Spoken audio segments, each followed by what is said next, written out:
Very good morning to all the students of the Department of Political Science, both semester 3 and semester 5, my fellow teacher and my colleague Miss Ahana Sinha and Saddam Hussain of Netaji Nagar Day College, who have kindly consented to render technical support for us. Thank you, sir, for your help. Now, today, the students of semester 5 of the Department of Political Science of Netaji Nagar College for Women have taken the initiative to organize a student seminar titled The Contributions of Raja Ram Mohan Roy and Ishwar Chandra Vidyasagar in Women's Emancipation. Mm, and Now, I really congratulate my students for the endeavor. And this seminar has been organized to commemorate the anniversary birth anniversary of Ishwar Chandra Vidyasagar, which was celebrated all over the state on 26th of September. Now, since this day coincided with the foundation day of our college, we decided to present our seminar today, the 1st of September. The sole purpose of the seminar is to enthuse our students who have been deprived from classroom learning for about a year and a half. No doubt, we teachers will also get a chance to rejuvenate ourselves, and the seminar will also help the students to go beyond textbook learning, which is also very, very important for them, especially when they are confined to online teaching mode. Hope this seminar will be of great help to all of us. And with this hope, we will begin the seminar. This seminar will be held in Bengali for the benefit of the students. এবার আমি বাংলায় বলবো এবং আমি শুভ্রা দেকে semester 5 এর শুভ্রা দেকে ডেকে নিচ্ছি এই সেমিনারের ভূমিকাটা দিয়ে সেমিনারটা শুরু করতে। শুভ্রা দে। নমস্কার, আমি শুভ্রা দে। ঈশ্বরচন্দ্র বিদ্যাসাগরের ভূমিকা আমি এখন বলবো। ঈশ্বরচন্দ্র বিদ্যাসাগর তিনি জন্মগ্রহণ করেছিলেন 26শে সেপ্টেম্বর 1820 খ্রিস্টাব্দে। ঈশ্বরচন্দ্র ভারতীয় শিক্ষাবিদ এবং সমাজ সংস্কারক ছিল। তিনি জন্মগ্রহণ করেছিলেন এক ব্রাহ্মণ পরিবারে। তিনি তার বাল্যকাল জীবন পড়াশুনো করেন তার নিজস্ব জন্মভূমিতে। তারপর তিনি 9 বছর বয়সে চলে যান কলকাতায় ভগবত চরণের ঘরে জীবন শুরু করে বড়বাজারে, যেখানে তার পিতা ঠাকুরদাস ইতিমধ্যে কয়েক বছর ধরে অবস্থান করছিলেন। ভগবতের কনিষ্ঠ কন্যা রাইমণির ঈশ্বর প্রতি মাতৃস্নেহ এবং স্নেহপূর্ব অনুভূতি তাকে গভীরভাবে স্পর্শ করেছিল এবং ভারতে নারীর মর্যাদার উন্নতির দিকে তার পরবর্তী বিপ্লবী কর্মের ওপর একটি শক্তিশালী প্রভাব ফেলেছিল। তিনি হিন্দু বিধবা পুনর্বিবাহ সম্পর্কে বিশিষ্ট অভিযানকারী ছিল এবং আইন পরিষদের আবেদন ও রাধাকান্ত দেব এবং ধর্মসভা যা অনেক স্বাক্ষর প্রায় 4 গুণ ছিল। যদিও বিধবা পুনর্বিবাহ হিন্দু রাজনীতির একটি লঙ্ঘন হিসাবে বিবেচিত হয়েছিল এবং কঠোরভাবে বিরোধিতা করা হয়েছিল, লর্ড ডালহৌসি ব্যক্তিগতভাবে বিলটি চূড়ান্ত করেছিলেন এবং হিন্দু বিধবাদের পুনর্বিবাহ আইন 1856 খ্রিস্টাব্দে পাশ হয়েছিল। তাই তিনি সংস্কৃত ও দর্শন তার স্নাতক গবেষণা পারদর্শী সংস্কৃত কলেজে কলকাতায়, সেখানে তিনি তার চর্চা শুরু করেন। তাকে সম্মানিত শিরোনাম দেওয়া হয়েছিল বিদ্যাসাগর অর্থাৎ জ্ঞানের মহাসাগর থেকে। সংস্কৃত অর্থ বিদ্যা অর্থাৎ জ্ঞান এবং সাগর অর্থাৎ মহাসাগর।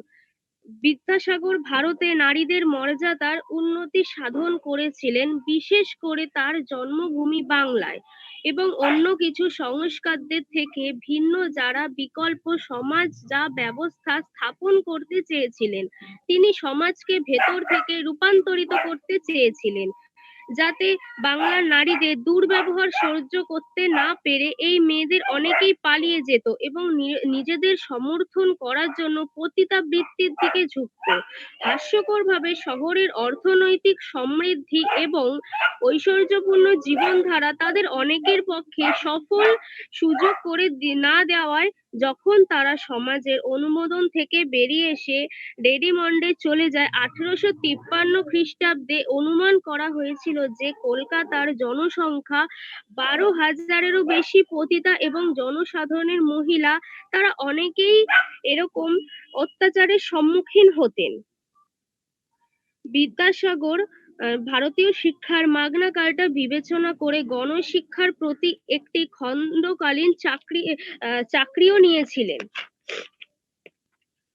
ঈশ্বরচন্দ্র কলকাতায় সংস্কৃত কলেজে যোগদান করেন এবং দীর্ঘ 12 বছর সেখানে অধ্যয়ন করেন এবং 1841 সালে সংস্কৃত ব্যাকরণ, সাহিত্য, দান্দিক, অলঙ্কার শাস্ত্র, বেদান্ত, স্মৃতি এবং জ্যোতির্বিদ্যা যোগ্যতা অর্জন করে কলেজ থেকে বেরিয়ে যানরীতি অনুযায়ী তখন ঈশ্বরচন্দ্র 14 বছর বয়সে বিয়ে করেছিলেন। তার স্ত্রীর নাম ছিল দীনাময়ী দেবী।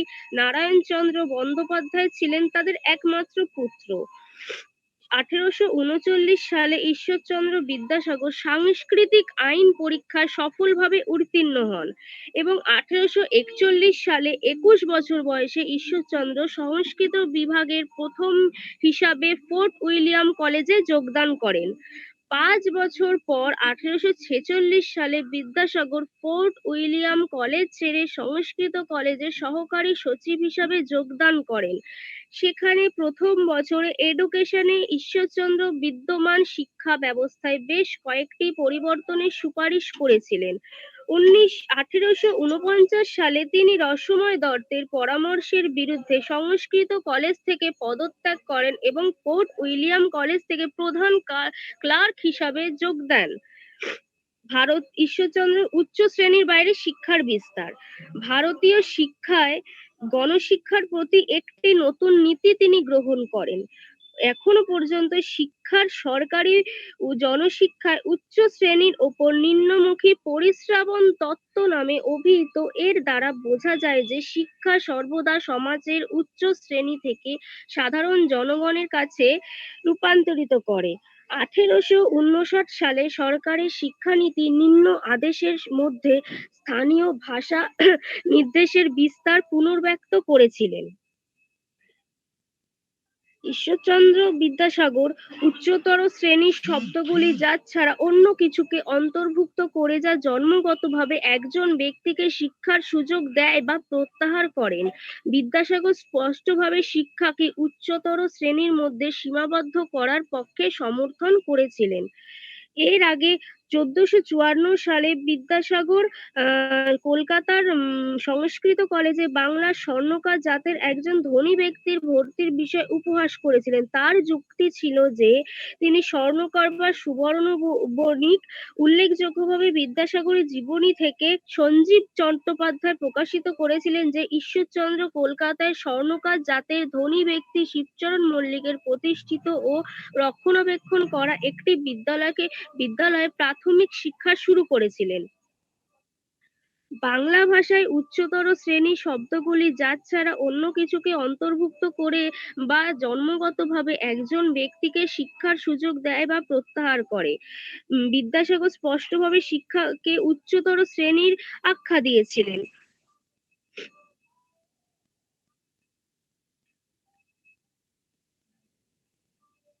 ম্যাম আর বলতে হবে ম্যাম? না তো, তোমার হয়ে গেছে বলা? হ্যাঁ ম্যাম হয়ে গেছে। না ম্যাম এরপরে মূল্যায়ন করেছি। আচ্ছা, শুভ্রাকে অনেক ধন্যবাদ তার এই বিস্তৃত ভূমিকার জন্য। ঈশ্বরচন্দ্র বিদ্যাসাগর মহাশয়ের নারী শিক্ষায় অবদান বা নারী ক্ষমতায়নে অবদানের কথা বলতে গেলে আমাদের একটু রাজা রামমোহন রায়ের অবদানের দিকেও কিন্তু ফিরে তাকাতে হয়। রাজা রামমোহন রায় ঈশ্বরচন্দ্র মহাশয়ের পূর্বসূরি এবং তার কর্মকাণ্ড কাণ্ডর পরিপ্রেক্ষিতেই কিন্তু ঈশ্বরচন্দ্র বিদ্যাসাগর মহাশয় এগিয়ে নিয়ে যান আর কি। তার সতীদাহ প্রথা যখন বন্ধ হয়, সতীদাহ প্রথা প্রতিরোধ করেন রাজা রামমোহন রয়, এবং তারপরেই কিন্তু ঈশ্বরচন্দ্র বিদ্যাসাগর মহাশয় রাজা রামমোহন রয়ের অনেক পরে আসেন, এবং বেসিক্যালি তারপরেই কিন্তু তার কর্মকাণ্ডকে এগিয়ে নিয়ে যান। তো আমরা আগে একটু রাজা রামমোহন রয়ের ব্যাপারে তাই জন্য একটু শুনে নেব ছাত্রীদের কাছ থেকে, তারপরে আমরা ঈশ্বরচন্দ্র বিদ্যাসাগর মহাশয়ের যে অবদান সেটি নিয়ে আলোচনা করব। তাই যারা রাজা রামমোহন রয়ের উপরে যে কাজ করেছো, তাহলে তারা একটু তাদের প্রেজেন্টেশনটা আগে করে নাও, তারপরে আমরা পণ্ডিত ঈশ্বরচন্দ্র বিদ্যাসাগরের যে কর্মকাণ্ড বা তার চিন্তা ভাবনা সেটা নিয়ে আলোচনা করব। ঠিক আছে? তাহলে যে স্টুডেন্টরা রাজা রামমোহন রয় নিয়ে বলবে, তারা এবার তাদের প্রেজেন্টেশন শুরু করতে পারে। রাজা রামমোহন রায়ের ভূমিকা আমি স্টার্ট করব। ম্যাম, আমি তাহলে স্টার্ট করি। আচ্ছা, তাহলে রাজা রামমোহন রায়ের ভূমিকাটা দাও, আর এটার সঙ্গে যে স্লাইড শোজ আছে, অহনা যদি কিছু থেকে থাকে তাহলে সেই স্লাইড শোজ গুলো দেখাতে লাগবে। হ্যাঁ, রাজা রামমোহন রায়। রাজা রামমোহন রায়ের ভূমিকা। রাজা রামমোহন রায় ছিলেন রাজা রামমোহন রায় জন্মগ্রহণ করেছিলেন 22শে মে সেপ্টেম্বর। তিনি ছিলেন একজন ভারতীয় সংস্কারক, যিনি ব্রাহ্ম সভার প্রতিষ্ঠাতা, ব্রাহ্ম সমাজের অগ্রদূত। ভারতীয় উপমহাদেশের একটি সামাজিক ধর্মীয় সংস্কার আন্দোলন। তাকে উপাধি দেওয়া হয়েছিল রাজা দ্বারা। আকবর দ্বিতীয় মুঘল সম্রাট। রাজনীতি, জনপ্রশাসন, শিক্ষা এবং ধর্মের ক্ষেত্রে তার প্রভাব স্পষ্ট ছিল। তিনি সতী ও বাল্যবিবাহ প্রথা বাতিল করার প্রচেষ্টার জন্য পরিচিত ছিলেন। রামমোহন রায়কে অনেকে ঐতিহাসিক বেঙ্গল রেনেসাঁর জনক বলে অভিহিত করে থাকেন। রামমোহন রায় জন্মগ্রহণ করেন রাধানগর, হুগলি জেলা, বেঙ্গল প্রেসিডেন্সি। তার প্রপিতামহ কৃষ্ণকান্ত বন্দ্যোপাধ্যায় ছিলেন একজন রাহি কুলীন সম্ভ্রান্ত ব্রাহ্মণ। কুলীন ব্রাহ্মণদের মধ্যে 12তম শতাব্দীতে বল্লাল সেন কর্তৃক কনৌজ থেকে আমদানি করা ব্রাহ্মণদের 6 পরিবারের বংশধর। পশ্চিমবঙ্গের রাঢ়ী জেলার লোকেরা 19 শতকে বেশ কয়েকজন মহিলাকে বিয়ে করে যৌতুক থেকে বেঁচে থাকার জন্য কুখ্যাত ছিল। কুলিনিজম ছিল বহুবিবাহ এবং যৌতুক প্রথার সমর্থক, যার বিরুদ্ধে রামমোহন প্রচারণা চালায়। তার পিতা রামকান্ত ছিল বৈষ্ণব আর মা তারিণী দেবী ছিলেন শৈব থেকে পরিবারে। তিনি সংস্কৃত, ফার্সি এবং ইংরেজি ভাষার একজন মহান পণ্ডিত ছিলেন, এবং তিনি আরবি, ল্যাটিন এবং গ্রিক ভাষাও জানতেন।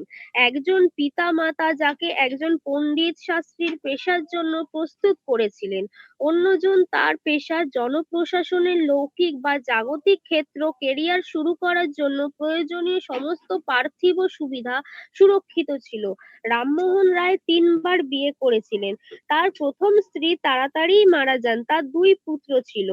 প্রথম পুত্র 1800 সালে রাধাপ্রসাদ এবং 1812 সালে রামপ্রসাদ, এবং তৃতীয় স্ত্রীর সাথে যিনি 1824 সালে মারা যান। রায়ের তৃতীয় স্ত্রী তাকে বাঁচিয়ে রেখেছিল। রামমোহন রায়ের প্রাথমিক শিক্ষার প্রকৃতি এবং বিষয়বস্তু বিতর্কিত। রামমোহন গ্রামে তার প্রাতিষ্ঠানিক শিক্ষাগুরু পাঠশালা, সেখানে তিনি শিখেছিলেন বাংলা এবং কিছু সংস্কৃত এবং ফার্সি। পরে তিনি গবেষণা করেছেন। বলা হয় ফার্সি এবং আরবির মধ্যে মাদ্রাসা ছিল পাটনা, ও পরে যে তিনি পাঠানো হয়েছিল বেনারসে শিখতে বেদ এবং শাস্ত্রের জটিলতা তিনি গিয়েছিলেন। আধুনিক ভারতীয় ইতিহাসে রামমোহন রায়ের প্রভাব ছিল উপনিষদ। পাওয়া যায় বেদান্ত স্কুলে দর্শনের বিশুদ্ধ ও নৈতিক নীতির পুনরুজ্জীবন। কলকাতা ইউনিটেরিয়ান সোসাইটি সহ প্রতিষ্ঠা করেছিলেন এবং ব্রাহ্ম সমাজ প্রতিষ্ঠা করেছিলেন। তিনি সফলভাবে সতরি বিরুদ্ধে প্রচারণা চালায়। বিধবাদের পোড়ানোর প্রথা, রাধানগর, বাংলা, ভারতীয় ধর্মীয়, সামাজিক এবং শিক্ষা সংস্কারক বানান, যিনি ট্র্যাডিশনাল ঐতিহ্যবাহী হিন্দু সংস্কৃতিকে ভারতীয় সমাজের অগ্রগতিতে তিনি তুলে ধরেছেন। শৈশব থেকেই তিনি তার পিতামাতার আদর্শের মধ্যে বিভক্ত হয়ে রামমোহন সারা জীবন উভয়ের মধ্যে ভেঙে পড়েছিলেন। রামমোহন ছিলেন বৈদিক শাস্ত্রের ইংরেজিতে প্রাথমিক অনুবাদ করেছিলেন। রাম ব্রাহ্ম সমাজ ভারতীয় সমাজ সংস্কারক ও আধুনিকায়নের প্রধান ভূমিকা তিনি পালন করেছিলেন। রামমোহন ছিলেন প্রধানত যুক্তিসঙ্গত, নৈতিক, অকর্তৃত্ববাদী এই জাগতিক এবং সামাজিক সংস্কার হিন্দু ধর্মের প্রচার করেছিলেন। তার লেখা ব্রিটিশ ও আমেরিকান ইউটোরিয়ানদের মধ্যেও আগ্রহ জেগেছিল। রাজা রামমোহন রায় গ্লাস্টারশায়ার, ইংল্যান্ড ভারতীয় ধর্মিক, সামাজিক, শিক্ষা সংস্কারক বানান, যিনি ঐতিহ্যবাদী হিন্দু সংস্কৃতিকে এবং ব্রিটিশ শাসনের অধীনে ভারতীয় সমাজের অগ্রগতির রেখা নির্দেশ করেছিল। তাকে কখনো কখনো আধুনিক ভারতের জনকও বলা হয়। তিনি ব্রিটিশ শাসিত বাংলার ব্রাহ্মণ পরিবারের থেকে যেহেতু তিনি জন্মগ্রহণ করেছিলেন, তার প্রাথমিক জীবন এবং শিক্ষা সম্পর্কে খুবই কমই জানা যায়। কিন্তু মনে করা হয় তিনি অল্প বয়সেই অপ্রচলিত ধর্মীয় ধারণায় পড়েছিলেন। তরুণ বয়সে তিনি বাংলার বাইরে ব্যাপকভাবে ভ্রমণ করেন এবং তার স্থানীয় বাংলা এবং হিন্দি ছাড়াও সংস্কৃত, ফার্সি, আরবি এবং ইংরেজি ভাষাও তিনি দক্ষতা অর্জন করেছিলেন। ধন্যবাদ শুভ্রাকে। শুভ্রা আমাদের একটা বিস্তৃত আলোচনার মাধ্যমে আমাদের বুঝিয়ে দিল, আমাদের একটা প্রেক্ষাপট দিল রাজা রামমোহন রয় যে তারপরে বাংলায় এসে এই যে সতীদাহ প্রথা প্রতিরোধ করা বা নারী শিক্ষা, এই যে এই এই এই জায়গাগুলো যে নিয়ে যে তিনি কাজ কেন করেছিলেন সেইটার একটা প্রেক্ষাপট শুভ্রা আমাদের খুব ভালোভাবে দিয়েছে। তিনি ওয়েস্টার্ন এডুকেশন দ্বারা, পাশ্চাত্য শিক্ষা দ্বারা যে আলোকিত হন তার এবং তারপরেই তিনি ভারতবর্ষে এসে এই এই যে বিভিন্ন যে সমস্ত নারীদের প্রতি মানে এই যে সমস্ত সামাজিক অন্ধ যে সমস্ত চিন্তাধারা সেটার থেকে বেরিয়ে আসতে এবং নারীদের ক্ষমতায়নে তিনি যে সাহায্য করেন সেটার প্রেক্ষাপট আমরা শুভ্রার কাছ থেকে খুব ভালোভাবে পেয়েছি।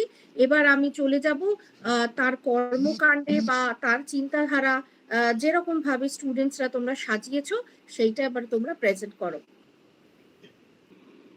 নমস্কার, আমি জ্যোতি লালবানী, ফিফথ সেমিস্টারের স্টুডেন্ট। আজ এই অনুষ্ঠানে রাজা রামমোহন রায় সম্বন্ধে কিছু বলতে চলেছি। আমি প্রেক্ষাপট নিয়ে লিখেছি। রাজা রামমোহন রায় 1772 সালের 22শে মে হুগলি জেলার রাধানগর গ্রামের এক সম্ভ্রান্ত ব্রাহ্মণ পরিবারে জন্মগ্রহণ করেন।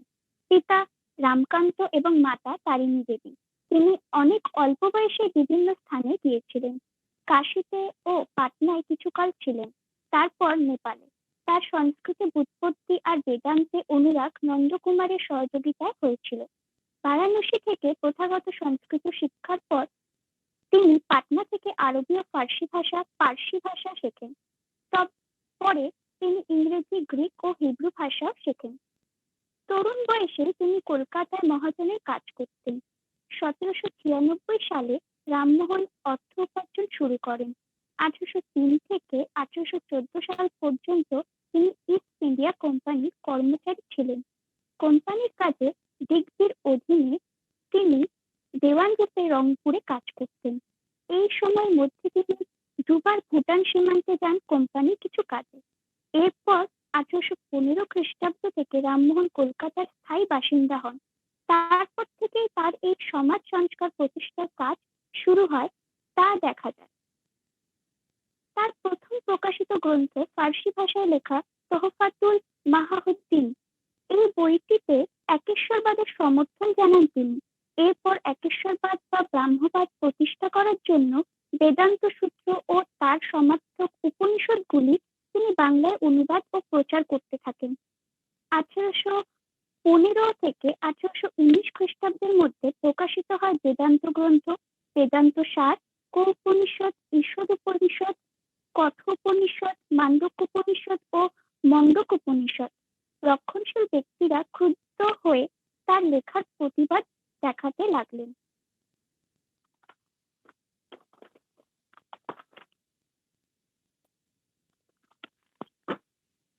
রামমোহন ও প্রতিবাদ করলেন যুক্তি দিয়ে ও ভদ্র ভাষায়। প্রতিবাদকর্তারাও অবিলম্বে থেমে গিয়েছিলেন। প্রতিবাদকর্তাদের মধ্যে প্রথম ও প্রধান ছিলেন মৃত্যুঞ্জয় বিদ্যালঙ্কার। তার গ্রন্থের নাম হলো বেদান্ত চন্দ্রিকা। বেদান্ত চন্দ্রিকার প্রতিবাদে রামমোহন ভট্টাচার্যের সহিত বিচার লিখে প্রতিবাদের মুখ বন্ধ করে দিয়েছিলেন। বেদান্ত গ্রন্থ প্রকাশের সঙ্গে তিনি ব্রহ্মনিষ্ঠ একেশ্বর উপাসনার পথ দেখালেন আত্মীয় সভা প্রতিষ্ঠা করে। এই আত্মীয় সভাকেই পরে তিনি ব্রাহ্ম সমাজ নাম ও রূপ দেন। বেদান্ত উপনিষদগুলি বের করবার সময় তিনি সতীদাহ অশাস্ত্রীয় এবং নীতি দীর্ঘহিত তা প্রমাণ করে পুস্তিকা লিখলেন, প্রবর্তক ও নিবর্তকের সংবাদ। এর প্রতিবাদে পুস্তিকা বের হলো বিধায়কের নিষেধকের সংবাদ। তার প্রতিবাদে দ্বিতীয় ও তৃতীয় পুস্তিকা বের হয় এবং সেই বছরই ডিসেম্বর মাসে আইন করে সহমরণ রীতি নিষিদ্ধ করা হয়। কিন্তু তাও গোঁড়ারা চেষ্টা করতে লাগলো যাতে পার্লামেন্টে বিষয়টি পুনর্বিবেচিত হয়। এই চেষ্টায় বাধা দেওয়ার জন্য রামমোহন বিলেত যেতে প্রস্তুত হলেন। এ ব্যাপারে তাকে আর্থিক সহায়তা দান করেন প্রিন্স দ্বারকানাথ ঠাকুর। মোগল সম্রাট দ্বিতীয় আকবর তার দাবি ব্রিটিশ সরকারের কাছে পেশ করার জন্য 1830 সালে রামমোহনকে বিলেত পাঠান ও তিনি রামমোহনকে রাজা উপাধি দেন। রাজা রামমোহন রায় ছিলেন আধুনিক সমাজ সংস্কারের অন্যতম পথিকৃৎ। তিনি একেশ্বরবাদে বিশ্বাস করতেন। তিনি হিন্দু ধর্মাবলম্বীদের মূর্তি পূজার বিরোধী ছিলেন। এই বিশ্বাস থেকে তিনি ব্রাহ্ম সমাজ ও ব্রাহ্ম ধর্ম প্রতিষ্ঠা করেন। রামমোহন রায় ধর্মাবলম্বীদের আচরণীয় ধর্মীয় আচার অনুষ্ঠান করতেন। তিনি মনে করতেন সকল ধর্মীয় আচার অনুষ্ঠান কুসংস্কার ছাড়া কিছু নয়। 1830 খ্রিস্টাব্দে 19 নভেম্বর তিনি কলকাতা থেকে বিলেত যাত্রা করেন। 1831 খ্রিস্টাব্দে 8ই এপ্রিল রামমোহন লিভারপুলে পৌঁছলেন। 1832 খ্রিস্টাব্দের শেষের দিকে কিছুদিনের জন্য ফ্রান্সেও গিয়েছিলেন।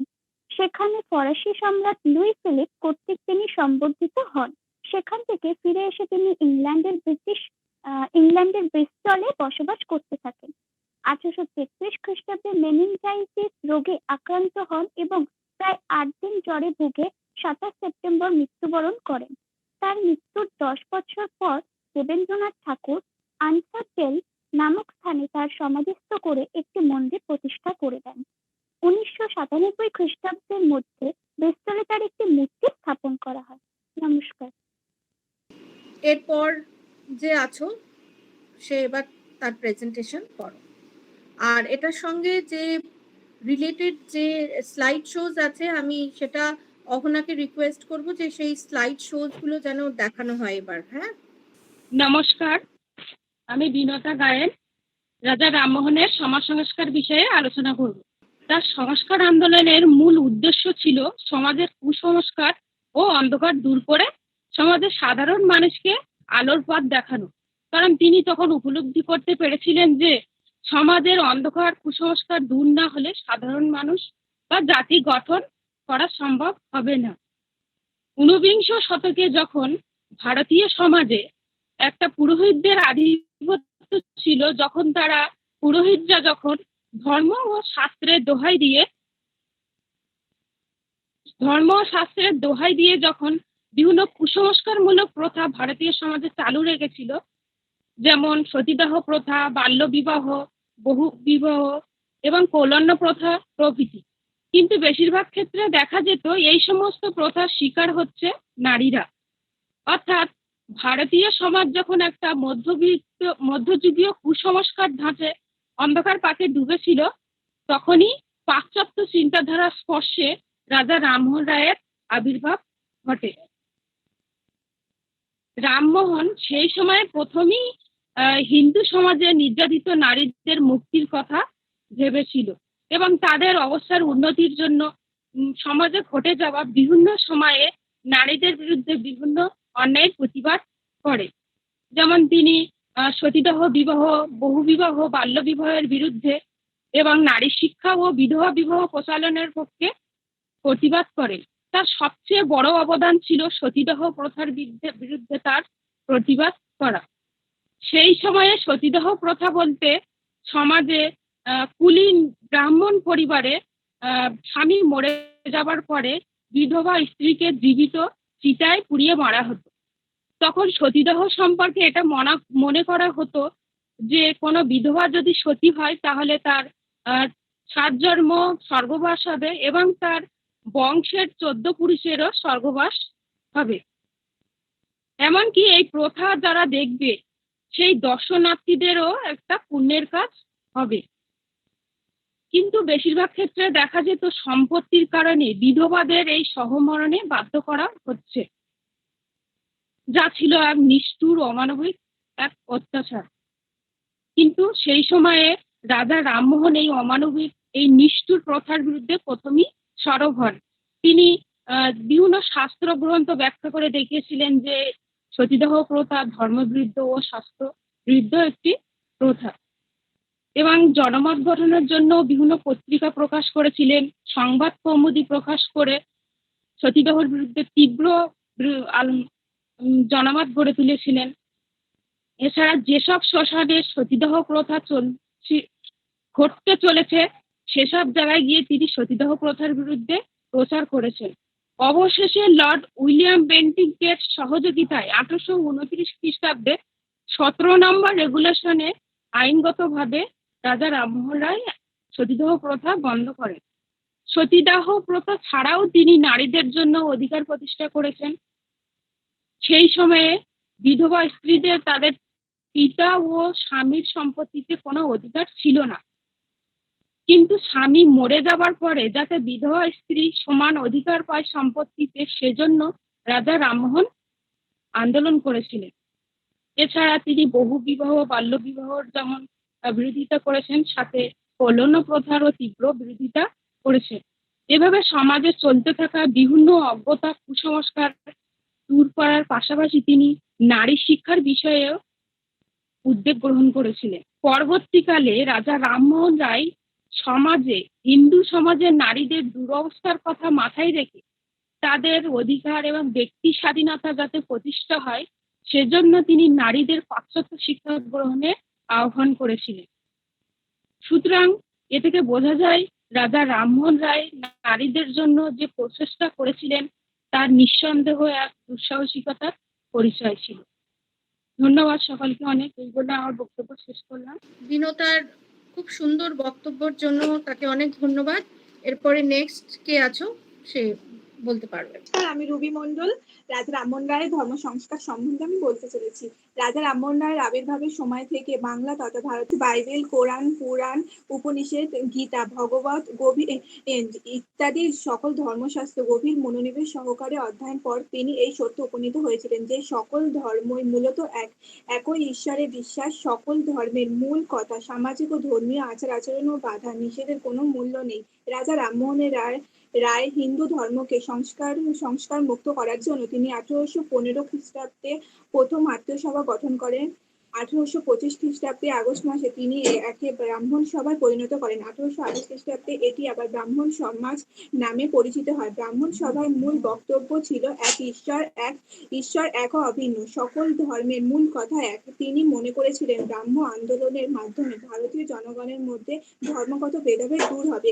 ধর্মচিন্তার ক্ষেত্রে তিনি এতটাই উদার ছিলেন যে কোনো ধর্মীয় গোঁড়ামি ও কুসংস্কার তিনি ছিলেন ঘোর বিরোধী।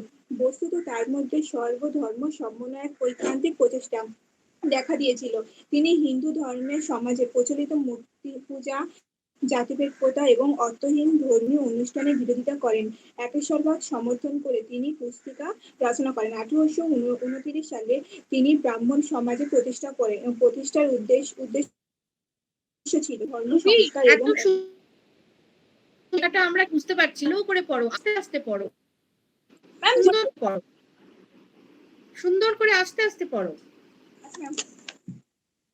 রাজা রামমোহন রায়ের সবচেয়ে বড় অবদান হলো খ্রিস্টান ধর্ম ও মিশনারিদের আক্রমণ থেকে হিন্দু ধর্মকে রক্ষা করা এবং বাংলাদেশের বৈতান্ত্রিক হিন্দু ধর্মের পুনঃপ্রতিষ্ঠা করা। ঐতিহাসিক সুমিত সরকারের ভাষায় মার্টিন লুথার যেমন ইউরোপে দৃঢ়তার সাথে ধর্ম সংস্কার আন্দোলন প্রতিষ্ঠা করেন, রামমোহন রায় কিন্তু তেমন করেননি। জাতিভেদ প্রথা, সংকীর্ণতার দুর্নীতি, কুসংস্কার রাজা রামমোহনকে ব্যথিত করেছিলেন। তার কাছে হিন্দু সমাজের প্রচলিত আচার অনুষ্ঠান এবং সর্বস্ব পৌত্তলিকার পুরোহিততন্ত্র, কুসংস্কার, লোকাচার রামমোহনের কাছে সব অর্থহীন ছিল। তিনি নিরাকার ব্রহ্মের উপাসনা এবং একেশ্বরবাদ বিশ্বাসী ছিলেন। তিনি খ্রিস্ট ধর্মের কুসংস্কার গুলিকেও সমালোচনা করতে ছাড়েননি।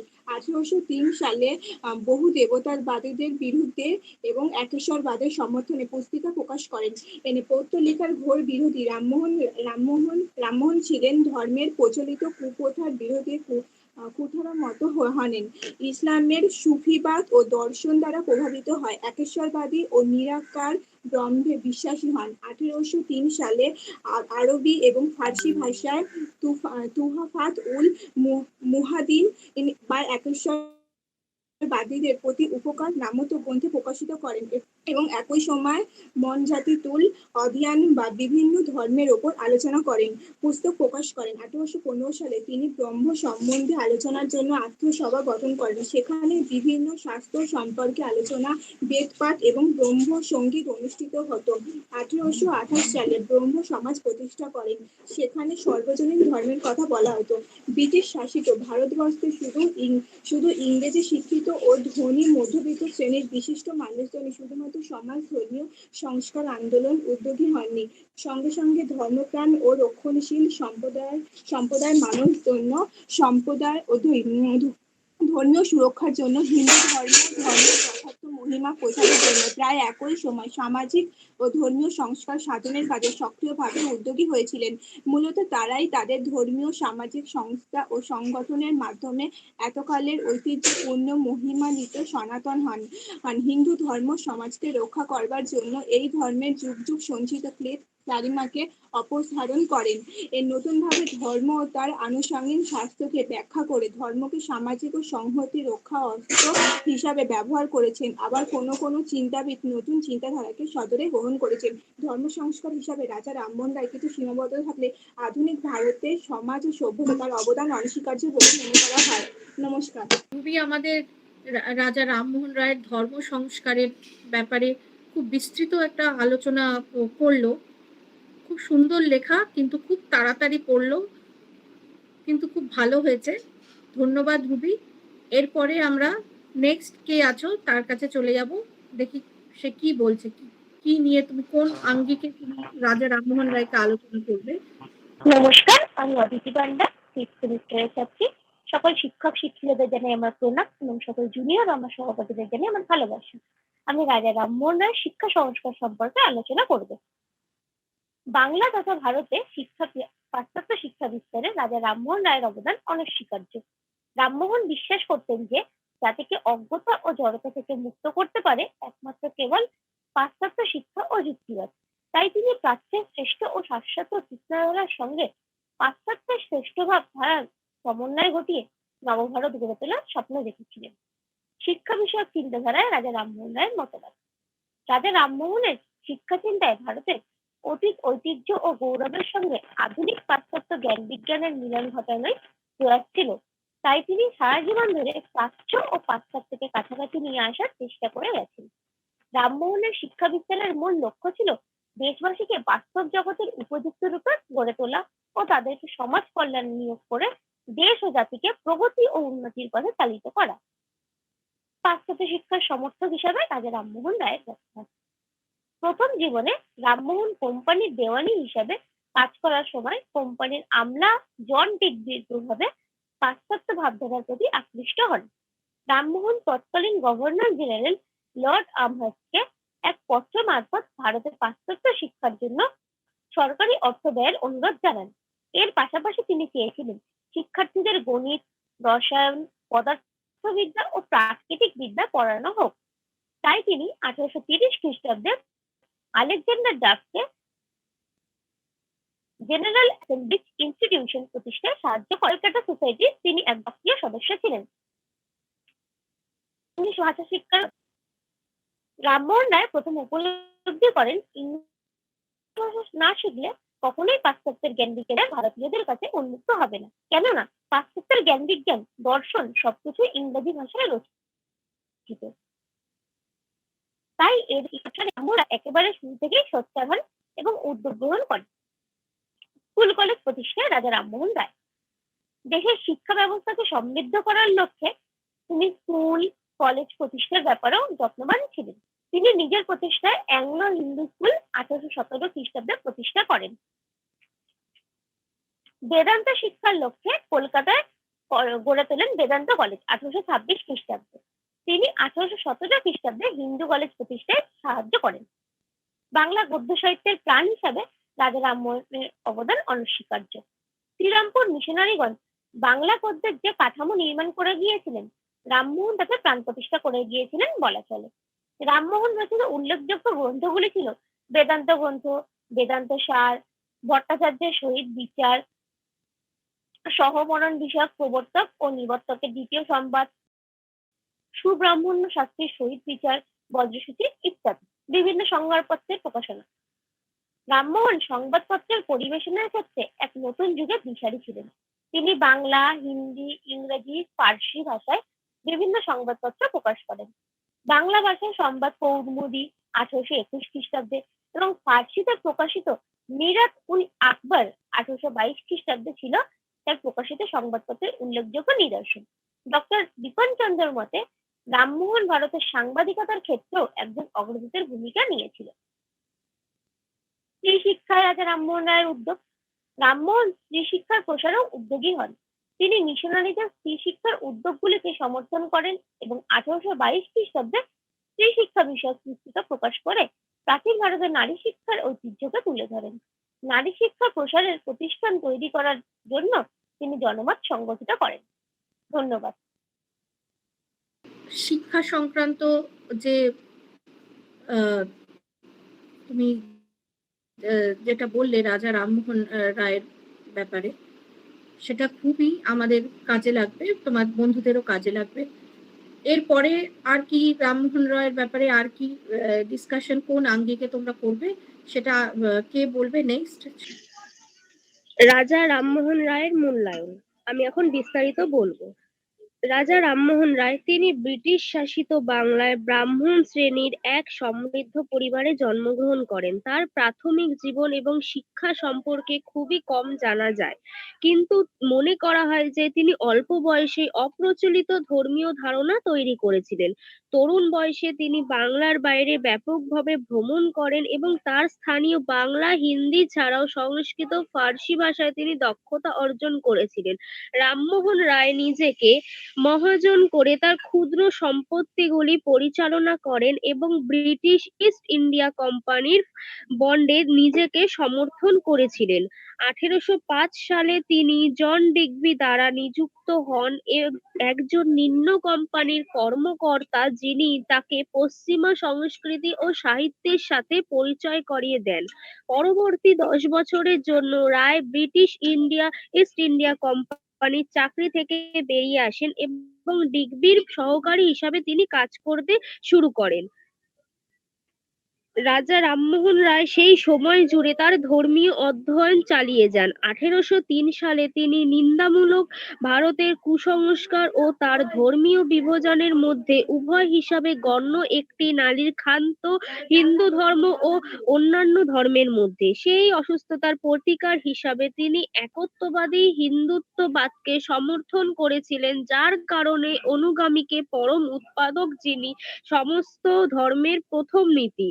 তিনি তার ধর্মীয় বিশ্বাসের জন্য একটি দার্শনিক ভিত্তি চাওয়া বেদ, হিন্দুত্বের পবিত্র ধর্মগ্রন্থ এবং উপনিষদ, যারা প্রাচীন সংস্কৃত অনুবাদ গ্রন্থমালা এবং হিন্দি ইংরেজিতে তাদের ওপর সংক্ষিপ্ত প্রসার ও গ্রন্থ রচনা করেছিলেন। রায়ের জন্য সেই গ্রন্থগুলি কেন্দ্রীয় বিষয় ছিল এবং পরম ঈশ্বরের উপাসনা, যিনি মানুষের জ্ঞানের বাইরে এবং যিনি মহাবিশ্বকে সমর্থন করতেন। রাজা রামমোহন রায় 1824 সালে সোসাইটি এশিয়াটিক তাকে সম্মানসূচক সদস্য পদে নিযুক্ত করা হয়। 1515 সালে রায় একেশ্বরবাদী হিন্দু ধর্মের মতবাদ প্রচারের জন্য স্বল্পকালীন আত্মীয় সভা বন্ধুত্বপূর্ণ সমাজ তিনি প্রতিষ্ঠা করেন। তিনি খ্রিস্টান আগ্রহী শৃঙ্খলা পড়তে মধ্যে হিব্রু এবং গ্রিক হয়ে ওঠে প্রাচীন এবং নিউ টেস্টামেন্ট। 1820 সালে তিনি শিরোনামের অধীনে 4টে গসপেল থেকে উদ্ধৃত খ্রিস্টের নৈতিক শিক্ষা প্রকাশ করেন যিশুর বিধি, শান্তি ও সুখের নির্দেশিকার মাধ্যমে। তার সামাজিক ও রাজনৈতিক সক্রিয়তা 1232 সালে যখন ব্রিটিশরা কলকাতা গ্রেসের ওপর সেন্সরশিপ চালিয়ে যায়, তখন ভারতের দুটি প্রাথমিক সাপ্তাহিক সংবাদপত্রের প্রতিষ্ঠাতা ও সম্পাদক হিসাবে রায় একটি বিক্ষোভের আয়োজন করেন। বাক স্বাধীনতা এবং ধর্মকে প্রাকৃতিক অধিকার হিসাবে সমর্থন করেন। সেই প্রতিবাদ রায়ের জীবনে একটি মোড় নিয়েছিল। ধর্মীয় পোলামিকতার ব্যস্ততা থেকে দূরে এবং সামাজিক ও রাজনৈতিক কর্মের দিকে। রায় তার সংবাদপত্র, গ্রন্থ এবং বইগুলিতে অক্লান্তভাবে সমালোচনা করেছিলেন যা তিনি সনাতন হিন্দু ধর্মের মূর্তি পূজা এবং কুসংস্কার হিসাবে দেখেছিলেন। তিনি বর্ণ ব্যবস্থায় নিন্দা করেছিলেন এবং রীতিতে আক্রমণ করেছিলেন। তিনি বর্ণ ব্যবস্থার নিন্দা করেছিলেন এবং রীতিতে আক্রমণ করেছিলেন। তার লেখা ব্রিটিশ ইস্ট ইন্ডিয়া গভর্নিং কাউন্সিলকে এই বিষয়ে সিদ্ধান্তমূলক কাজ করার জন্য উৎসাহিত করেছিলেন, যার ফলে 1829 সালে স্টেটি নিষিদ্ধ হয়েছিল। 1822 সালে রায় প্রতিষ্ঠা করেন অ্যাংলো হিন্দু স্কুল এবং 4 বছর পরে বেদান্ত কলেজ, যাতে তার হিন্দু একেশ্বরবাদী মতবাদ শিক্ষা দেয়। তার জন্য তিনি গভর্নমেন্ট যখন বঙ্গ সরকার আরো একটি ট্র্যাডিশনাল ঐতিহ্যবাহী সংস্কৃত কলেজের প্রস্তাব দেয়, তখন রায় প্রতিবাদ করেছিলেন যে শাস্ত্রীয় ভারতীয় সাহিত্য বাংলা তরুণদের আধুনিক জীবনের চাহিদার জন্য প্রস্তুত করবে না। তিনি পরিবর্তে উৎসাহিত করেছিল, যার ফলে 1829 সালে স্টেটি নিষিদ্ধ হয়েছিল। যারা রাজা রামমোহন রয় নিয়ে বললে, বিভিন্ন আঙ্গিকে যেভাবে তোমরা তোমাদের প্রেজেন্টেশনটাকে সাজিয়েছো, সেটা খুবই ভালো লেগেছে আমাদের সকলের, এবং আশা করব তোমরা এটার থেকে নিজেরাও অনেক উপকৃত হয়েছো। টেক্সট বুকের বাইরে গিয়েও অনেক কিছু পড়াশোনা করে এটা যে এত সুন্দরভাবে উপস্থাপন করেছো, এটার জন্য তোমাদের সত্যি অনেক অনেক অভিনন্দন। এরপরে আমি চলে যাব অন্য যে গ্রুপটিকে আমি ভাগ করেছিলাম, যারা ঈশ্বরচন্দ্র বিদ্যাসাগর মহাশয়কে নিয়ে বলবেন, তারা বা তার অবদানের কথা আমাদের বিস্তৃতভাবে আলোচনা করবে আমাদের সামনে। এবার তাদের আমি ডেকে নিচ্ছি, তারা এবার তাদের বক্তব্য পেশ করুন। আর অহনা, এবার যে ছবিগুলি আছে ওদের যে স্লাইড শো বিদ্যাসাগর মহাশয়ের ওপর, সেই ছবিগুলো একটু স্লাইড শো করে দিও। ম্যাম, আমাদের ছবিগুলো ভালো হয়নি। হ্যাঁ, আচ্ছা, বিশেষ উল্লেখ হচ্ছে ছবি। আমি পরে যখন ধন্যবাদ জ্ঞাপন করব তখন আমি এই ছবিগুলোর ব্যাপারে বলবো ভেবেছিলাম। পেন্সিল স্কেচগুলি খুব সুন্দর হয়েছে। একটা সতীদাহ প্রথার উপর একটা যদি ছবি হতো তাহলে ভালো হতো। ব্যাপারটা হচ্ছে যে ওরা দুটো ছবিকে একসাথে করে একটা পিডিএফ এ পাঠিয়েছে, তো ওই জন্য সেখান থেকে আমি একটা ছবি কপি পেস্ট করতে পেরেছি, আরেকটা পারিনি করতে। ওরা যদি দুটো আলাদা করে পাঠাতো তাহলে দুটো আলাদা করে ছবি পেস্ট করতে পারতো। আচ্ছা, ঠিক আছে, তাহলে ওটা তুমি পাঠিয়ে দিও। আমরা যখন একটা ওই ফাইল করব তখন ওই ছবিগুলো আমরা ওই ফাইলের মধ্যে দিয়ে আমরা ডকুমেন্টেশন করে রাখবো। আচ্ছা, ঠিক আছে? ঠিক আছে, ঠিক আছে। তাহলে কারা কারা ছবি এঁকেছো? অনুরাধা আমি শুনেছিলাম, আর ডালিয়া। অনুরাধা আর ডালিয়া, ভীষণ ভালো হয়েছে ছবিগুলো। অনুরাধার সতীদাহ প্রথার ছবিটা আমি এর আগে দেখেছি, তোমাকে যখন পাঠিয়েছিল আলাদা করে। এটা আমরা ডকুমেন্টেশনে রেখে দেবো। অনেক ধন্যবাদ, এবং খুব সুন্দর হয়েছে ছবিগুলো। হ্যাঁ, আমার ড্রয়িংটা আমি অহনাকে পাঠিয়েছি। আচ্ছা, সেটা কি দেখানো হয়েছে? না ম্যাম, বলতে পারবো। সেটা কি দেখানো? আচ্ছা, দেখাও পরপর যেটা আসছে হ্যাঁ, সেটাই ম্যাম, দেখাও, মানে হ্যাঁ এটা তো দেখালাম। হ্যাঁ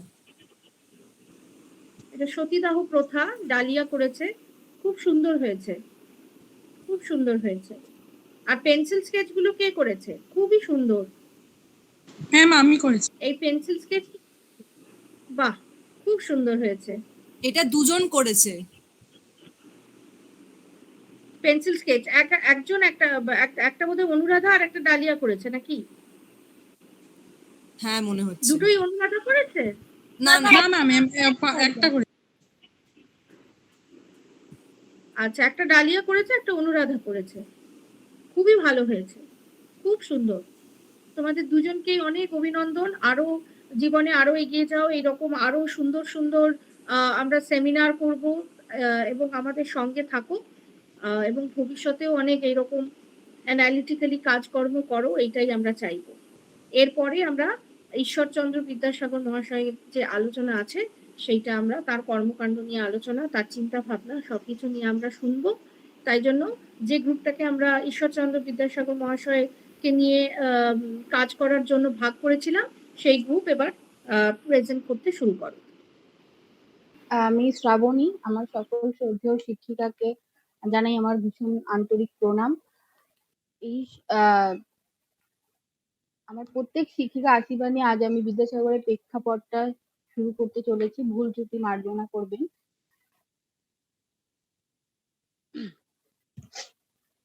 তুই এতদিন স্বাস্থ্য পড়িলি, তাহাতে বিধবার কি কোনো উপায় নাই? মাতার প্রশ্ন পুত্রের কাছে। পুত্র আর কেউ নয়, শ্রী ঈশ্বরচন্দ্র বিদ্যাসাগর।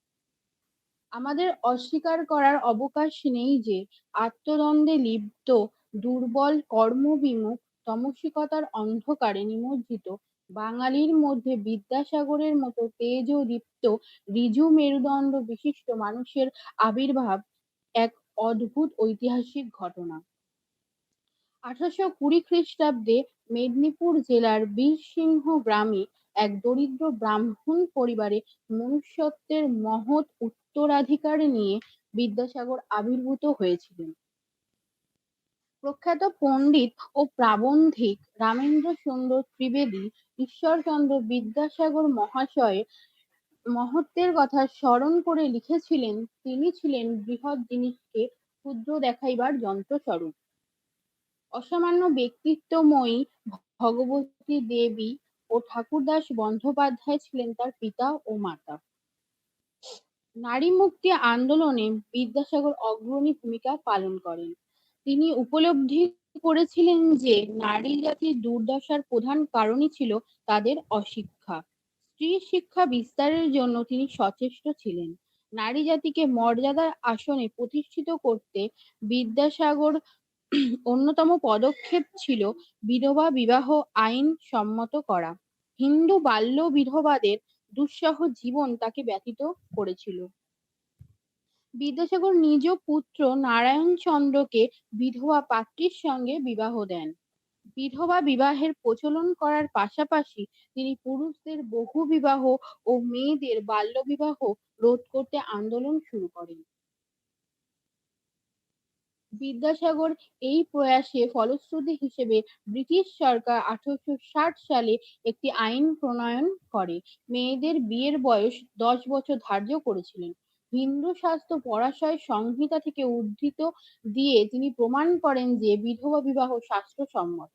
অবশেষে 1856 সালে 26শে জুলাই লর্ড ডালহৌসি বিধবা বিবাহ আইন পাশ করেন।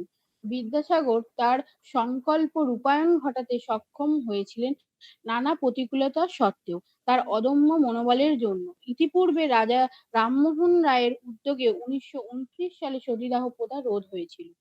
তিনি নবীন ছিলেন এবং চিরযৌবনের অভিষেক লাভ করে বলশালী হয়েছিলেন। তার এই নবীনতাই আমার কাছে সবচেয়ে পূজনীয়, কারণ তিনি আমাদের দেশের চলার পথ প্রস্তুত করে গেছেন। নমস্কার। আজ আমি সমাজ সংস্কার রূপে ঈশ্বরচন্দ্র বিদ্যাসাগরের অবদান সম্পর্কিত কিছু বক্তব্য আপনাদের সামনে পেশ করতে চলেছি। বিদ্যাসাগর সারা জীবন ধরেই সমাজের বহুমুখী সংস্কারের ভিত্তি ছিলেন। কুসংস্কার ও বিভিন্ন নিয়ম কানুনের বেড়াজালে আবদ্ধ হিন্দু সমাজে নারীদের সার্বিক উন্নয়নের জন্য তার প্রচেষ্টা ছিল অবিস্মরণীয়। বহুবিবাহ ও বাল্যবিবাহের বিরোধিতা, বিধবা বিবাহের পক্ষে আন্দোলন, নারী শিক্ষার বিস্তার, উচ্চশিক্ষার প্রসার, সর্বোচ্চ জাতিভেদ, অস্পৃশ্যতা সহ বিভিন্ন সামাজিক সংস্থার বিরুদ্ধেও তিনি লড়াই চালিয়ে গিয়েছিলেন। তাই রবীন্দ্রনাথ ঠাকুর বিদ্যাসাগরের প্রতি শ্রদ্ধা জানিয়ে লিখেছেন, বিধাতা বিদ্যাসাগরের প্রতি বঙ্গভূমিকে মানুষ করিবার ভার দিয়ে গেছে। বিধবা বিবাহ সমর্থন, সমাজ সংস্কার বিদ্যাসাগরের জীবনে সর্বশ্রেষ্ঠ কীর্তি হলো বিধবা বিবাহ প্রবর্তন। সেই সময়কার হিন্দু সমাজে অত্যন্ত অল্প বয়সী মেয়েদের সঙ্গে বয়স্ক এমনকি বৃদ্ধদেরও বিবাহ হতো। এর ফলস্বরূপ অনেক অল্প বয়সে মেয়েরা বিধবা হতো।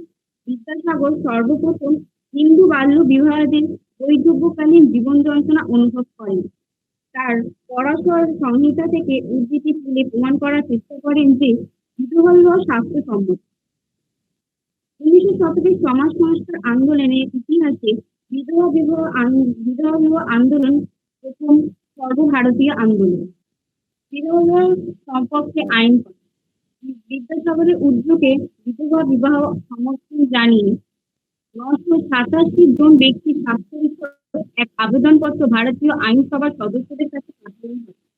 1855 খ্রিস্টাব্দের 2রা অক্টোবর বিদ্যাসাগরের প্রচেষ্টায় লর্ড ডালহৌসি সরকার অবশেষে 14 নম্বর রেগুলেশন আইন দ্বারা বিধবা বিবাহ আইন পাস করেন 1856 খ্রিস্টাব্দের 26শে জুলাই এবং এক ঘোষণায় বলে বিধবা বিবাহজাত সন্তান পিতার সম্পত্তি বৈধ উত্তরাধিকার পাবে।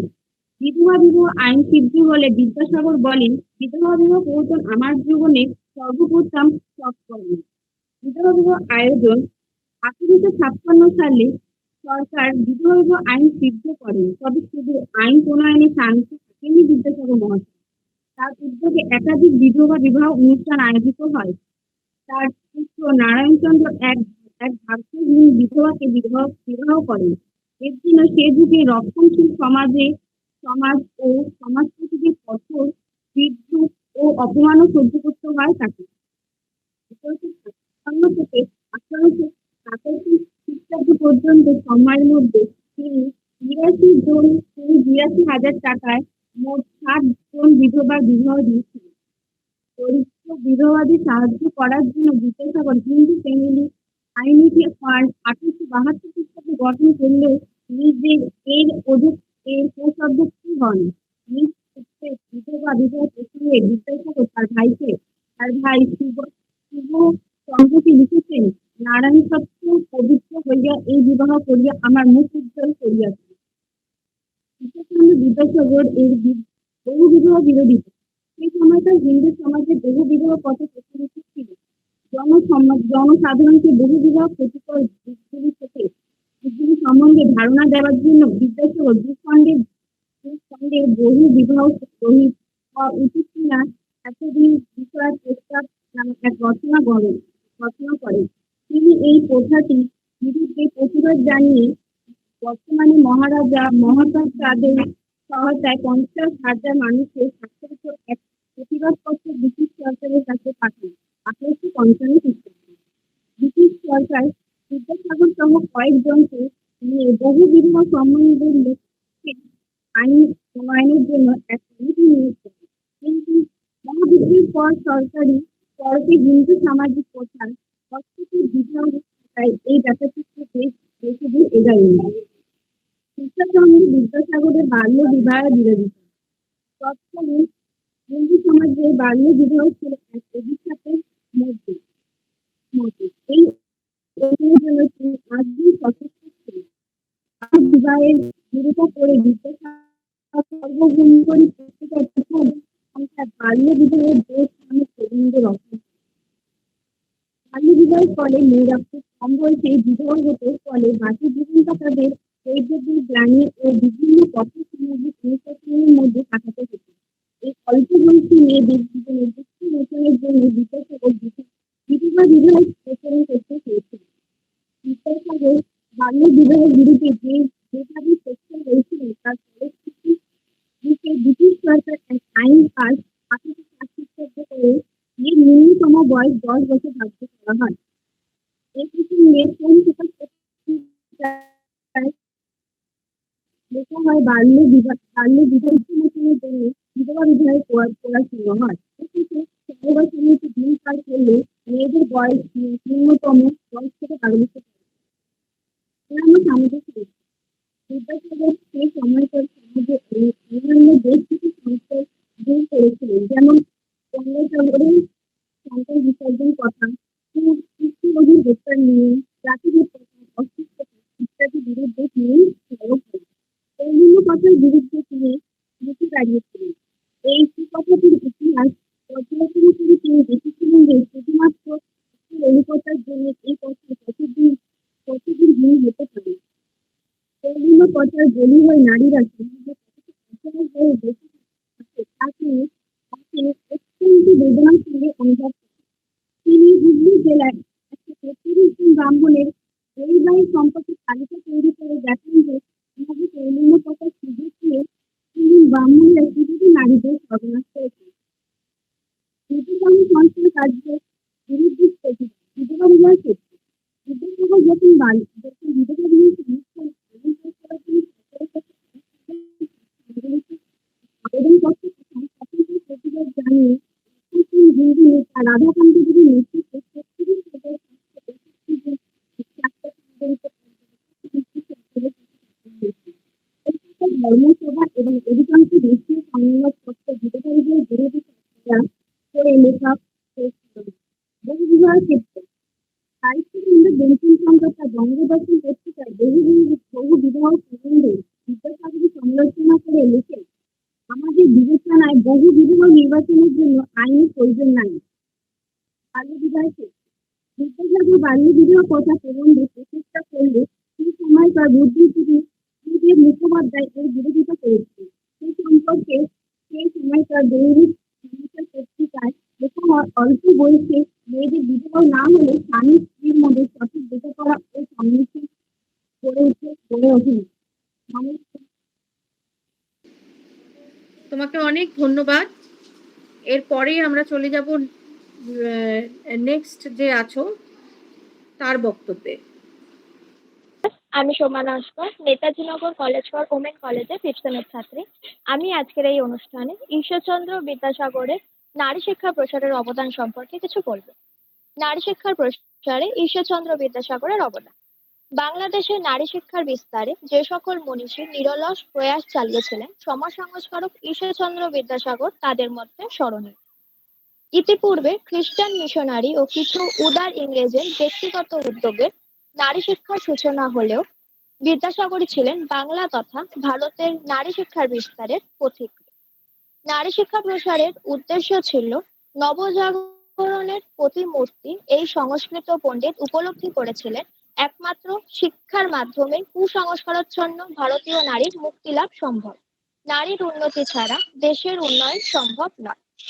নারী শিক্ষার প্রসারের উদ্দেশ্যে বিদ্যাসাগরের উদ্যোগে স্থাপিত কয়েকটি স্কুলগুলি হলো হিন্দু বালিকা বিদ্যালয়। ব্রিটিশ সরকারের আইন সচিব ড্রিঙ্কওয়াটার বেথুন 1849 সালে হিন্দু বালিকা বিদ্যালয় প্রতিষ্ঠায় উদ্যোগী হলে বিদ্যাসাগর তাকে সাহায্য করে। এটি ছিল ভারতের প্রথম বালিকা বিদ্যালয়। তিনি ঈশ্বরচন্দ্র বিদ্যাসাগরই ছিলেন বিদ্যালয়ের সম্পাদক।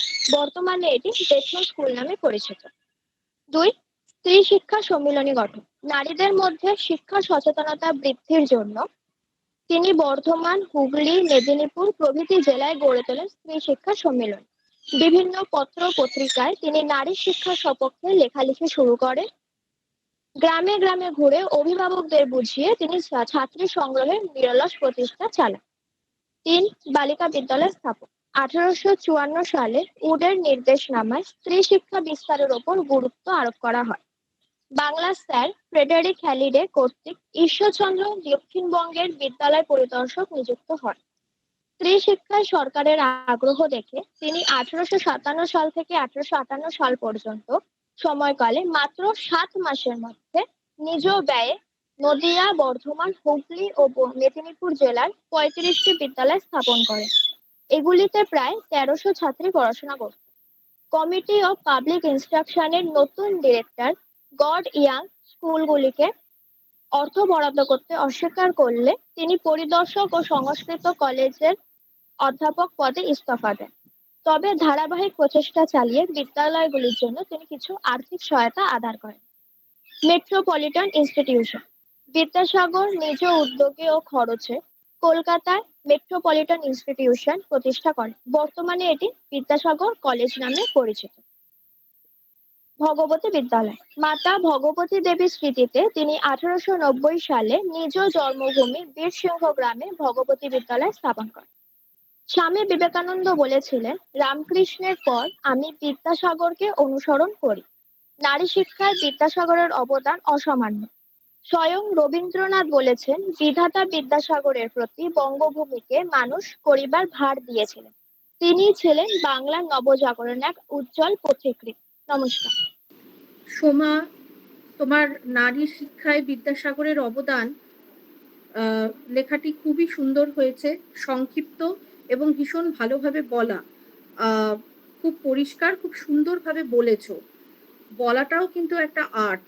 তুমি যেটা লিখছো, প্রত্যেকেরই যে নোট তোমরা বানিয়েছো, অনেক বইপত্র ঘেটে অনেক সুন্দরভাবে নোটটি বানিয়েছো, কিন্তু ডেলিভারিটাও বা বলাটাও কিন্তু একটা আর্ট, সেটাও একটু রপ্ত করা বা শেখা দরকার।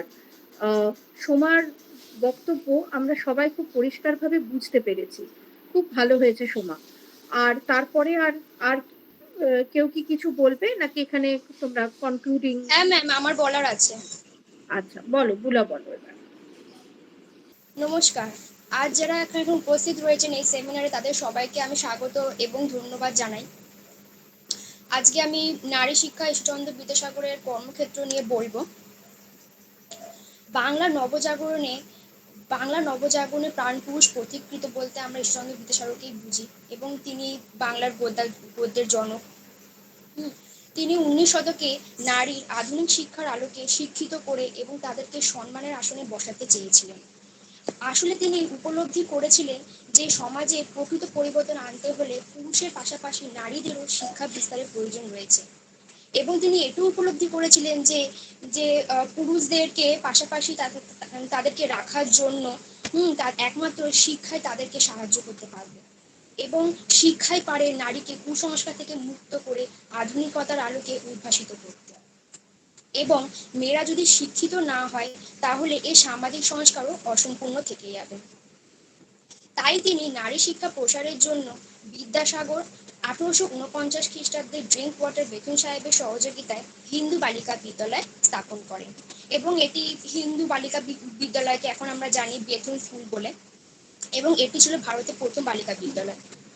1857 খ্রিস্টাব্দে বর্ধমান জেলায় মেয়েদের জন্য আরেকটি বিদ্যালয় প্রতিষ্ঠা করা হয়, এবং তিনি এটাও দেখেছিলেন যে গ্রামের মহিলারা যেহেতু বেশি কুসংস্কার আবদ্ধ রয়েছেন, তাই তিনি গ্রামের মেয়েদেরকে এবং গ্রামকে আরো বেশি শিক্ষিত করার জন্য তিনি আরো প্রচেষ্টা চালায়। গ্রামের নারীদের মধ্যে শিক্ষা বিস্তারের উদ্দেশ্যে তিনি বাংলার বিভিন্ন জেলায় স্ত্রী শিক্ষা বিদয়নী সম্মেলনী প্রতিষ্ঠা করেন, এবং তিনি তার ব্যক্তিগত উদ্যোগ দিয়ে 1858 খ্রিস্টাব্দে মে মাসের মধ্যে তিনি নদিয়া, বাঁকুড়া, হুগলি, বর্ধমান, মেদিনীপুর জেলায় প্রায় 35টি বালিকা বিদ্যালয় প্রতিষ্ঠা করেছিলেন। প্রায় 1500 ছাত্রী তখন ওই বিদ্যালয়গুলিতে পড়াশোনা করত। এরপর তিনি কলকাতায় 1872 খ্রিস্টাব্দে নারীদের উচ্চ শিক্ষার জন্য মেট্রোপলিটন ইনস্টিটিউশন প্রতিষ্ঠা করেন, যা বর্তমানে এখন বিদ্যাসাগর কলেজ নামে আমরা জানি। এবং তিনি এটাও সুবিধা করে দিয়েছিলেন যে মেয়েরা যাতে তাদের মাতৃভাষায় তাদের পড়াশোনাটা চালিয়ে যেতে পারেন, এই জন্য তিনি বিভিন্ন জেলায় 100টি বাংলা স্কুলও স্থাপন করেছিলেন। এবং তিনি 1855 সালে তার বিখ্যাত বর্ণপরিচয় গ্রন্থ তিনি প্রতিষ্ঠা করেন। শুধু বর্ণপরিচয় নয়, কথামালা, বোধোদয়, তার প্রভৃতি যে সাহিত্য সম্পদগুলি রয়েছে, অমূল্য সম্পদগুলি রয়েছেন, সেগুলো তিনি লিখেছেন। এর পরবর্তীকালে তিনি তার জন্মস্থান বীরসিংহ গ্রামে, সেখানে মাতা ভগবতী দেবীর স্মরণে তিনি 1890 খ্রিস্টাব্দে ভগবতী বিদ্যালয়ও প্রতিষ্ঠা করেন। এত সব প্রতিষ্ঠার মধ্যে দিয়ে তিনি যে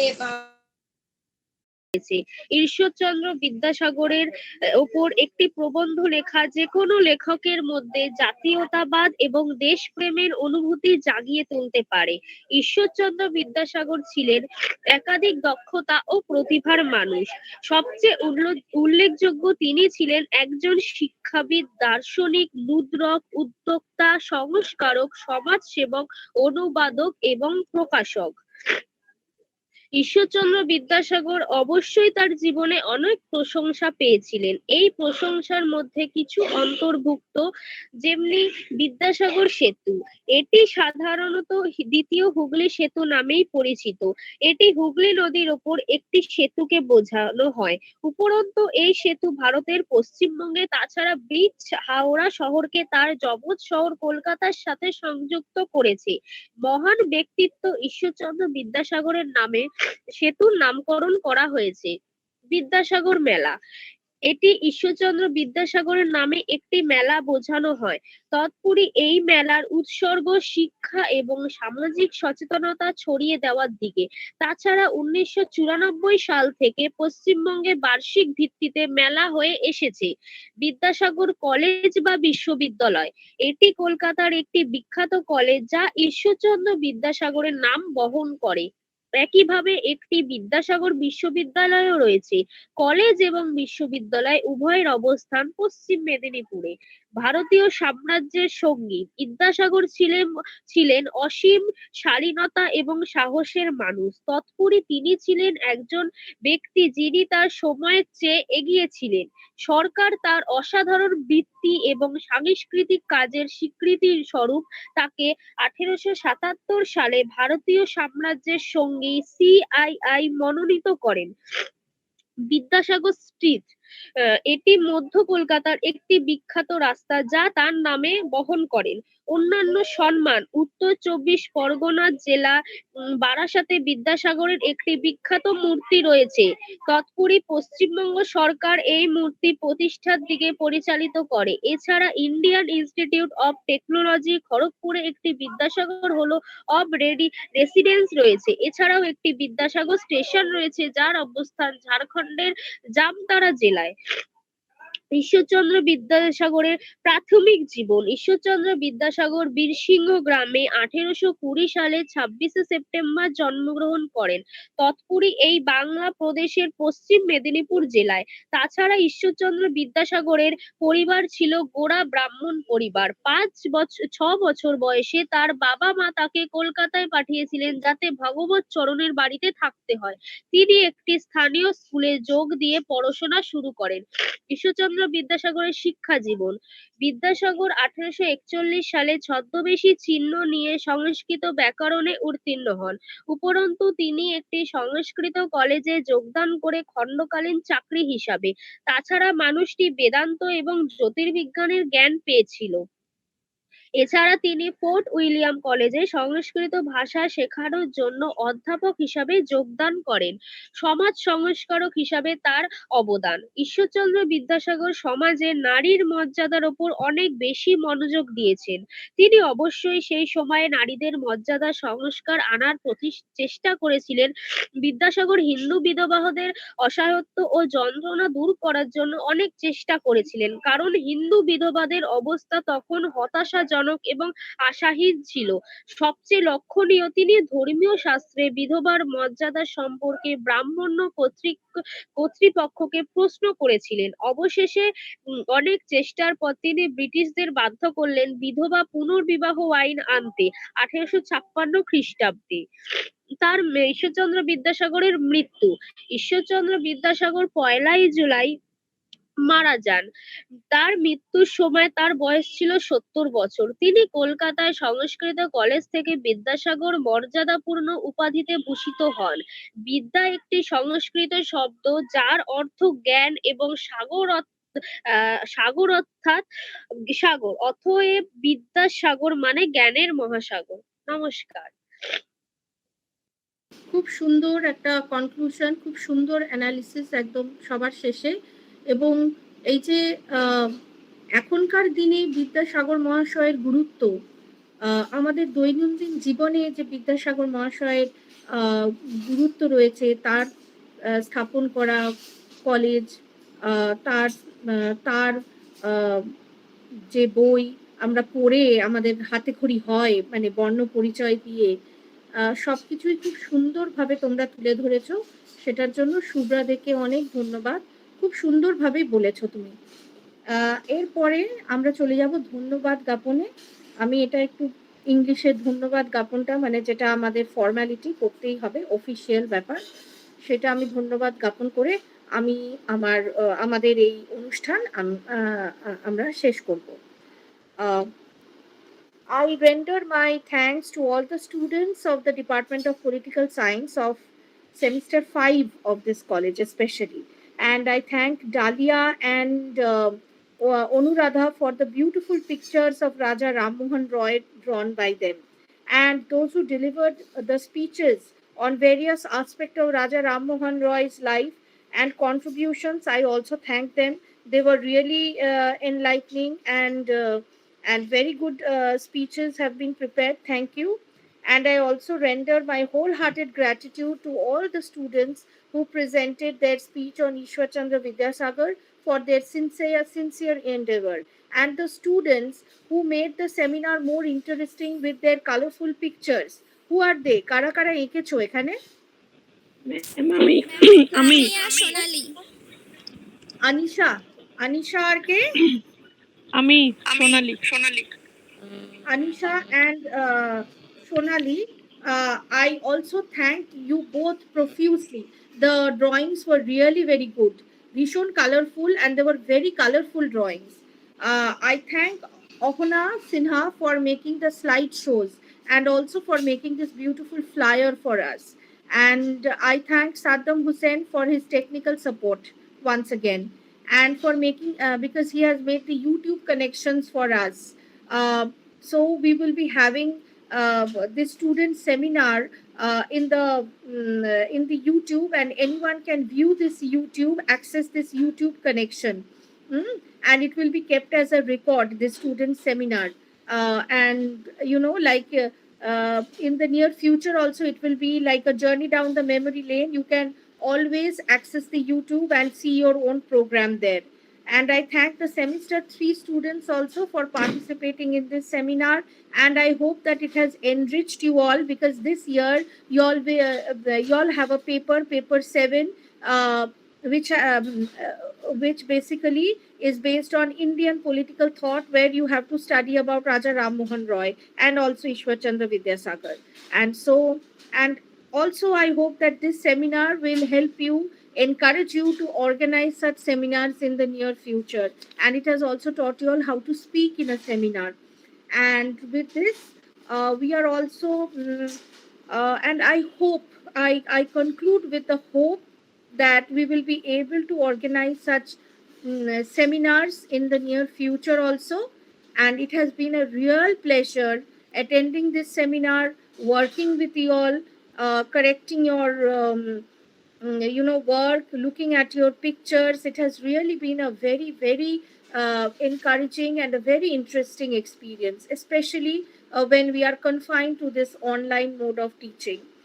যখন আমরা এই অনলাইন মোড অফ টিচিং এ রয়েছি, সেখানে এইরকম ইন্টারাকশন হলে সত্যিই খুব ভালো লাগে। আমার মনে হয় তোমাদেরও খুব ভালো লেগেছে, এবং আবার in the near future also we will be organizing such programs. Tomorrow we will be having our poster painting and slogan writing competition. I have confined this within the department only. Departmenটের মধ্যেই আমি এই কম্পিটিশনটা রেখেছি, and I hope all of you all will participate. Whatever you all can draw, whatever little slogans you all can think about, যা slogan তোমাদের মনে আসছে, যা তোমরা মনে হচ্ছে present day relevance of Gandhi's teachings, তো এইটা নিয়ে তোমরা পোস্টার করবে, collage or slogan writing. I encourage you all to participate in this poster painting and slogan writing competition, which will be starting from tomorrow to commemorate Gandhi Jayanti. Clear?